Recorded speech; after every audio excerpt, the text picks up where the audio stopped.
Okay, so hari ni kita belajar tentang bab 3 iaitu sosial budaya masyarakat kerajaan alam Melayu. Okay, bila sebut tentang sosial budaya, apa yang awak faham tentang sosial budaya?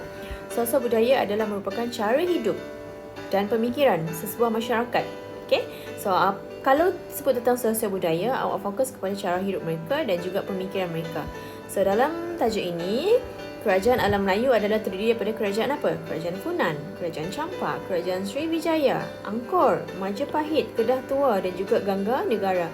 So dalam tajuk ini kita akan lihat mereka punya sosial budaya ataupun cara hidup ataupun pemikiran mereka mengikut sesebuah kerajaan itu. Okay.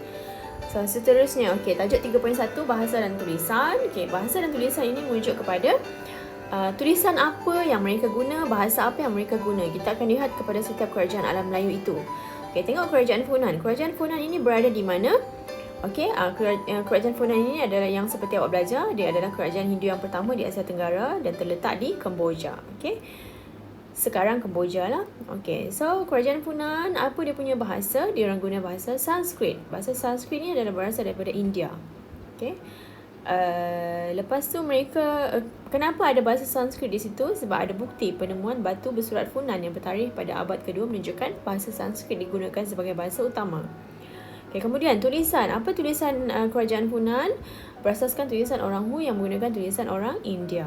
Okay, kemudian mereka menggunakan kalender Saka yang berasal juga daripada India. Okay, sebab masa tu ada pengaruh Hindu Buddha di situ, kawasan Asia Tenggara.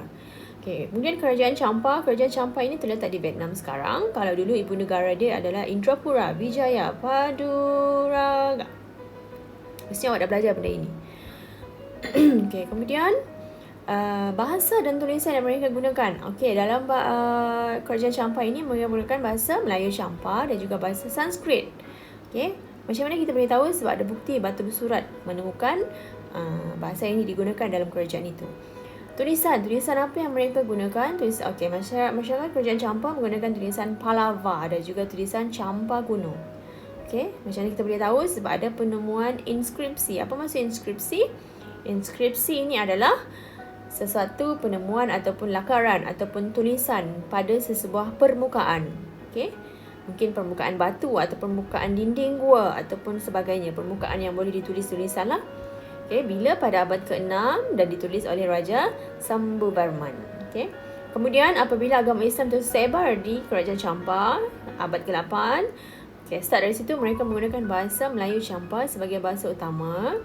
Okay, seiring dengan perkembangan tulisan Jawi. Sudah ada tulisan Jawi lah di situ. Kalau tadi sebelum ni mereka menggunakan bahasa Sanskrit dan tulisan Pallava dan juga Champa kuno.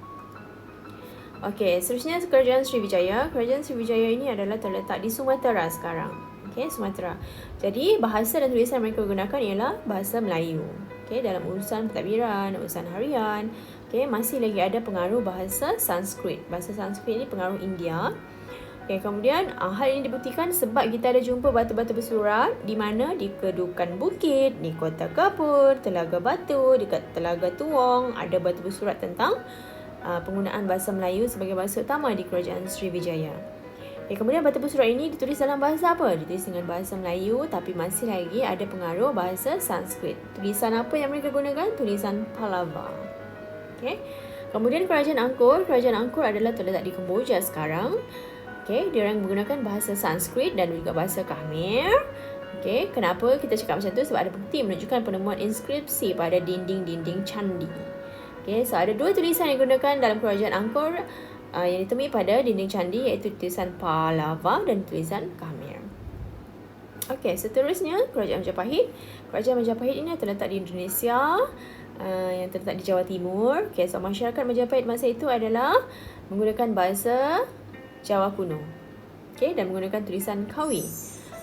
Bukti dia kita boleh lihat dengan penemuan inskripsi. Okay, dan juga persuratan bertarikh abad ke-14. Okay, lepas kedatangan agama Islam, kerajaan masyarakat dia mula menggunakan huruf-huruf Arab. Dalam sistem tulisan mereka menulis bahasa Jawa menggunakan huruf Arab ini dan tulisan ini dikenali sebagai tulisan Pegon. Okay. So seterusnya adalah Kedah Tua. Kedah Tua ini ada terletak di Kedah sekarang. Okay.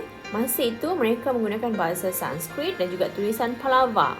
Okay, dalam penggunaan dalam penemuan batu-batu bersurat di situ, dan juga kemudian mereka menemukan juga batu bersurat di Sungai Mas dan juga di Sherok. Tok Kun yang bertarikh abad ke-5 menggunakan bahasa Sanskrit dengan tulisan Pallava ini. Okay, kalau ada soalan boleh tanya.